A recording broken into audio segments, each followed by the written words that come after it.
Be me, 28 years old, archivist for a logistics conglomerate. Work in sub-basement level 4. No windows, no natural light, just rows of metal shelving and the hum of the HVAC system. My job is to digitize shipping manifests from 1985 to 1999. It is exactly as exciting as it sounds. Shift starts at 10 p.m., ends at 6 a.m. I see the sun maybe on weekends. Maybe. Arrive at work. Swipe badge. The reader beeps a flat, minor note. Elevator down. The doors open to the smell of dust and ozone. Walk to my desk. It's a metal island in a sea of cardboard boxes. Boot up the scanner. It groans like a dying animal. This is my life. I like it. No people. No small talk. No how was your weekend conversations near the water cooler. Just me and the manifests. Manifest number 4092B. Shipment of industrial ball bearings to Ohio. 1987. Scan. Check for clarity. Upload. Next. 2 a.m. Lunch break. Or dinner break. Whatever this is. I walk to the break room down the hall. It's a concrete box with a vending machine and a microwave. The vending machine light flickers. It has a buzzing sound. B flat. I know because I checked it against a tone generator app once. Insert coins. Buy a packet of spicy peanuts. Sit at the wobbly plastic table. Read a book on my phone. Silence. Perfect silence. Then, the door opens. This never happens. I freeze mid-chew. A girl walks in. She looks like she fought a raccoon and lost. Hair is a bird's nest of static, wearing an oversized hoodie that says NVIDIA on it. Sweatpants tucked into mismatched socks. She's holding a laptop like a shield. She doesn't look at me. Walks straight to the coffee machine. The coffee machine hasn't been cleaned since the Reagan administration. She presses the button for espresso. It dispenses a brown sludge. She drinks it black. Doesn't even wince. Psychopath. She turns around, finally acknowledges my existence. Nod. I nod back. She leaves. The silence returns. But it feels different now. Heavier. Finish my peanuts. Go back to scanning. Manifest number 4093. B. Shipment of rubber gaskets to Detroit. Can't focus. Who is she? Why is she in the sub-basement at 2:15 a.m.? Maybe a ghost. Maybe a hallucination from breathing too much dust. Finish shift. Go home. Sleep. Repeat. Tuesday night. Same routine. Scan. Upload. 2 a.m. break. Go to the break room. She's already there, sitting at the other table, typing furiously on her laptop. The screen reflects green code onto her glasses. She has thick frames. Slide into my seat. Open my spicy peanuts. The crinkle of the bag sounds like a gunshot in the quiet room. She stops typing. Looks at me, looks at the bag, looks back at her screen, continues typing. I eat quietly, or as quietly as one can eat crunchy peanuts. 15 minutes pass. She slams her laptop shut, sighs. It's a long, ragged exhale. Machine ate my dollar, she says. Voice is raspy, like she hasn't used it in days. I look at the vending machine. E4? I ask. She looks surprised I can speak. Yeah, E4. It does that. The coil is bent. Stand up. Walk to the machine. You have to hit it. Here. I tap a specific spot on the side, just below the coin return. Not a hard hit. Percussive maintenance. The machine whirs. The coil turns. A bag of pretzels falls. I reach down, grab the pretzels, hand them to her. She stares at the bag. Then, at me. Wizard, she whispers. Archivist, I correct. She takes the pretzels. Thanks. She rips the bag open with her teeth. Barbarian. I'm Lena, she says with a mouthful of salt. Arthur. Okay, Arthur. She goes back to her table. Opens her laptop. We sit in silence for another 10 minutes. Just the sound of typing and chewing. I leave to go back to work. See ya, she mumbles. Bye. Back at the desk. Manifest number 5001. A. Crate of floppy disks to Seattle. I catch myself checking the clock. Waiting for 2 a.m. Stop that. You like the solitude. You chose the basement. Wednesday, 2 a.m. I walk in. She's there. She has 2 cans of energy drink on the table. One is open, one is closed. I sit down, start to open my peanuts. She slides the closed can across the plastic table. It stops perfectly in front of me. Payment, she says. For what? Pretzel Rescue. It's a cheap, sugary brand. Thanks. I crack it open. Tastes like battery acid and cherries. I drink it anyway. What do you do? I ask. Rare sentence. Breaking my own rules. Sysadmin Jr. she says, not looking up. Night shift? Server maintenance. Updates. Putting out fires while the suits sleep. Sounds busy. It's mostly waiting for progress bars. Then panic. Then waiting again. She types a command. Hits enter with unnecessary force. What about you? You live in the box fort? Digitizing archives. Sub-basement 4. Sounds dead. It is. Nice. She smiles. Just a corner of her mouth lifting. It changes her face. Makes her look less tired. For a second. Then the screen flashes red. She swears. Starts typing fast. I finish the drink. Leave her to her war with the machine. Thursday. I bring an extra apple. I don't know why. Just grabbed 2 from the bowl at home. Break room. She's there. Head on the table. Asleep? No. Just resting. Laptop is humming. I sit down. Place the apple on the table. Slide it across. It bumps her elbow. She jumps. Blinks rapidly. Glasses are crooked. What? Apple? I say, oh. She picks it up. Inspects it like it's an alien artifact. Vitamin C, I explain. I usually survive on caffeine and spite. Apples are better. She takes a bite. Loud crunch. It's okay, she decides. High praise. We eat in silence. She finishes the apple. Puts the core on top of her empty energy drink can. Balances it perfectly. Hey, Arthur? Yeah. Is it quiet down there? In the archives? Very. The server room is loud. Fans. Beeping. It drills into my skull. It's just paper down there. Sounds nice. It is. End of conversation. Routine resumes. Friday. I'm scanning a manifest from 1992. Shipment of Beanie Babies. I hear the elevator ding. It's 3:30 a.m. Nobody comes down here. Ever. Security makes rounds at 11 p.m. and 5 a.m. Footsteps on the concrete. Soft rubber soles. I turn my chair. Lena is standing there, holding her laptop and a tangled mess of cables. She looks around at the endless rows of boxes. Eyes wide. It smells like old books, she says. And dust, I add. Can I sit? She gestures to a pile of empty storage crates near my desk. Why? AC broke on level 2. It's a sauna. Servers are overheating. I'm overheating. It's 65 degrees down here. Heaven. She sits on the crate, plugs her laptop into the floor outlet near my scanner. I won't talk, she promises. Okay. I turn back to the scanner. Manifest number 6021. See? I wait for her to be annoying, to fidget, to make noise. She doesn't. The only sound is the soft click of her keyboard. It's rhythmic, almost soothing. It blends with the hum of the scanner. I work. She works. 2 hours pass. I finish a box, stand up to stretch. My back cracks. She looks up. Good stretch? Decent? I need coffee. I have a thermos, I say.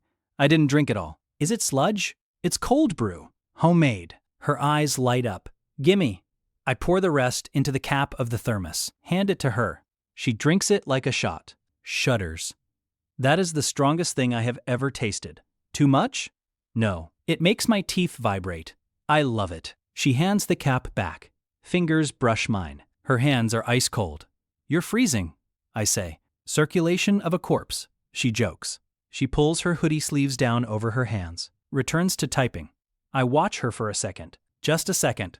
Then go back to 1992. Weekend comes. I stay home, clean my apartment. It's a 1-bedroom, minimalist, or just empty. I buy groceries.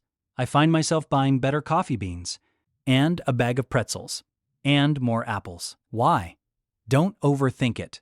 Just practical. Monday night. She's waiting by the elevator when I arrive. Hey, she says. Hey, can I chill in the dungeon again? Level 2 is still loud. Sure. We ride down together. Elevator is small. She smells like vanilla and ozone again. It's a specific smell, not unpleasant. We get to my desk. She has claimed the crate stack as her office. She brought a cushion, a purple seat cushion. She puts it on the crate. Upgrading, she says. I see that. I start scanning. Routine shifts. 10 p.m. to 2 a.m. Work in silence. 2 a.m. We walk to the break room together. 2:15 a.m. Return to archives. 2:15 a.m. to 6 a.m. Work in shared silence. It becomes the new normal. Tuesday, she brings a Bluetooth speaker. Small one. Do you mind music? She asks. Depends. Lofi beats to study/relax to? Fine. She plays it low. It fills the dead air between the shelves. It makes the basement feel less like a tomb, more like a bunker, a safe house. Wednesday, I bring a sandwich. Turkey and Swiss. I made 2. I put 1 on her crate. She stares at it. I didn't order delivery. I made too much food. I lie. I live alone. Hard to portion. She picks it up, unwraps the foil. Did you cut the crusts off? Maybe. You are a strange man, Arthur. She eats it. Every crumb. Good? Better than vending machine dust. Thursday. She's not there at 10 p.m. I wait. 10:30 p.m. Nothing. 11 p.m. Still nothing. The silence is back. It feels hostile now. The shadows seem longer. The scanner sounds louder.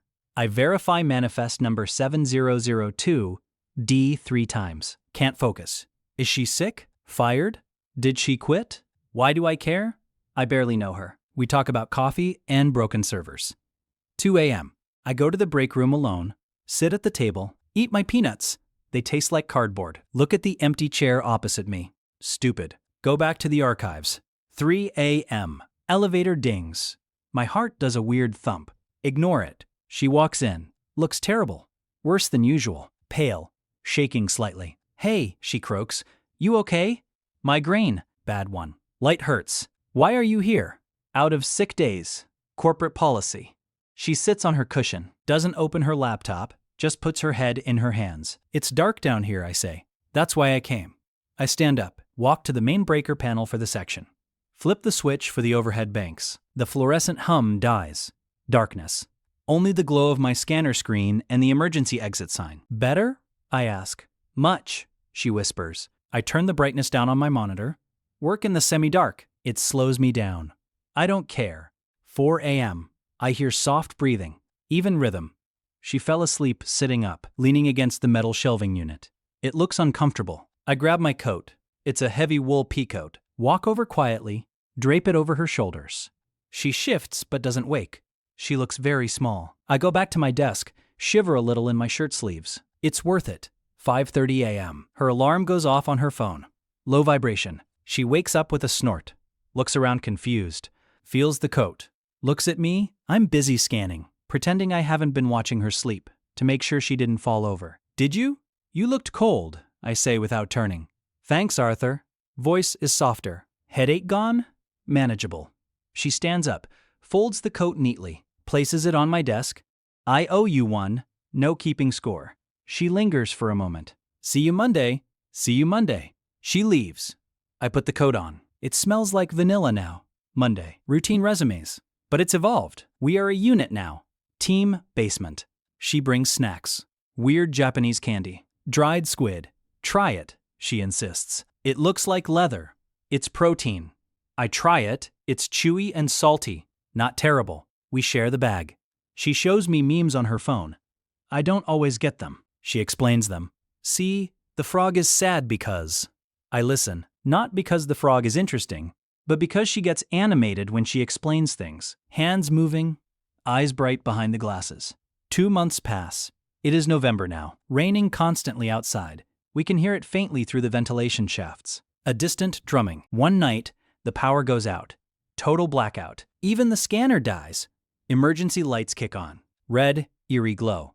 Apocalypse? She asks from her crate. Probably just a transformer. Well, can't code. Can't scan. No. We sit in the red light. Tell me something real, she says suddenly. What? We talk about nothing. Tell me something real. Why are you down here, Arthur? You're smart. You could be upstairs. Or anywhere. I hesitate. I don't like noise, I say. People are loud. They want things. They expect things. Down here, the past is already written. Manifests don't ask for promotions. They don't have bad days. She nods. Shadows play on her face.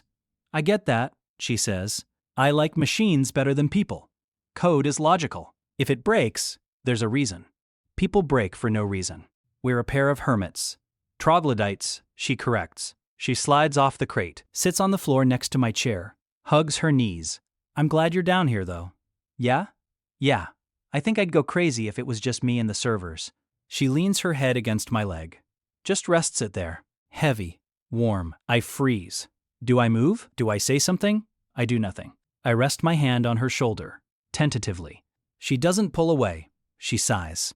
Your hand is warm. You're cold. We stay like that until the power comes back on 20 minutes later. When the lights buzz on, she stands up quickly, brushes off her pants. Back to the grind, she says.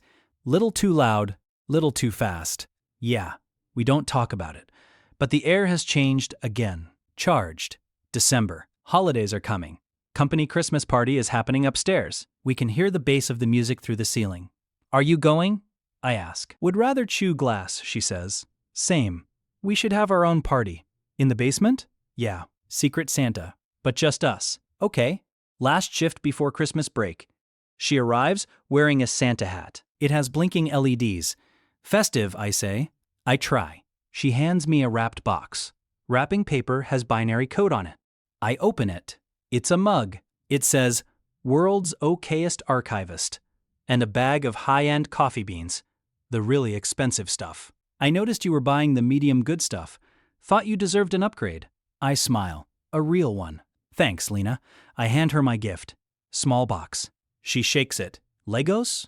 Open it. It's a multi-tool. High quality. Screwdrivers, pliers, wire cutters. For the server racks, I say. And the vending machine. She looks at it, runs her thumb over the metal. This is really useful. Actually, I noticed you were using a butter knife to pry open a server case last week. She laughs. That was a desperate moment. She looks at me. Eyes soft. Thank you, Arthur. She leans in, hugs me, arms around my neck, face buried in my shoulder. I hug her back, hold her tight. She fits perfectly. It's terrifying. How much I like this. She pulls back, doesn't let go of my arms. Merry Christmas, troglodyte. Merry Christmas, hacker. We share a thermos of the good coffee, listen to Christmas jazz on her speaker. It's the best night of the year. January, new year, new budget. My manager calls me upstairs. Daylight shift. 10 a.m. The sun is blinding. Office is full of people. Phones ringing. Chatter. Manager sits me down. Arthur, great news. We're finishing the digitization project early. Stomach drops. Oh? Yes. We're moving you to data analysis. Level 12. Day shift. Raise. Window seat? He smiles like he's handing me the keys to the kingdom. Starts next week. I nod. Thank you.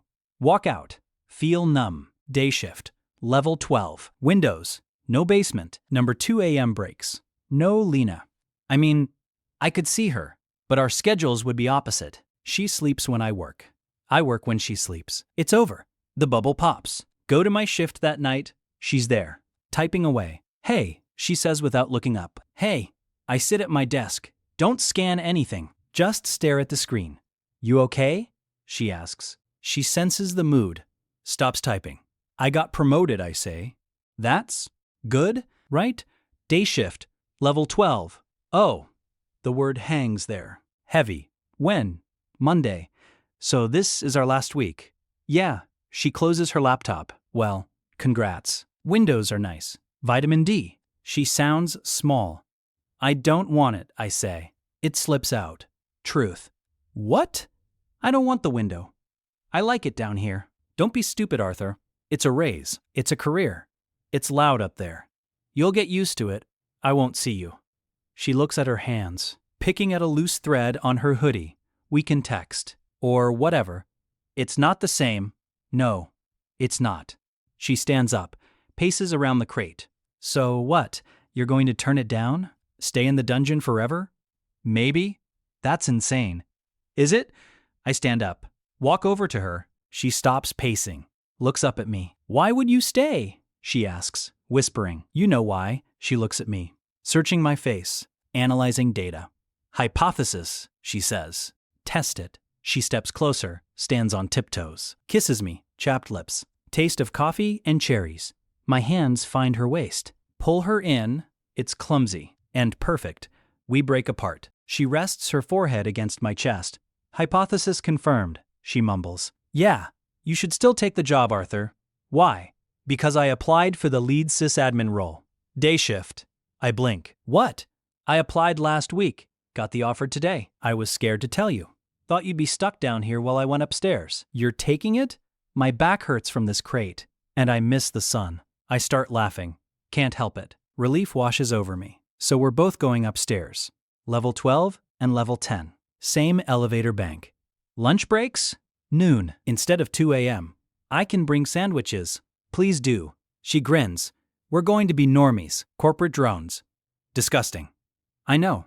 She kisses me again. Let's finish the shift. One last night in the bunker. We work. Side by side. Music playing softly. Manifest number 9999. Z. Last one. Scan. Upload. Done. 6 a.m. We pack up. She folds her cushion. I grab my thermos. Walk to the elevator. She takes my hand.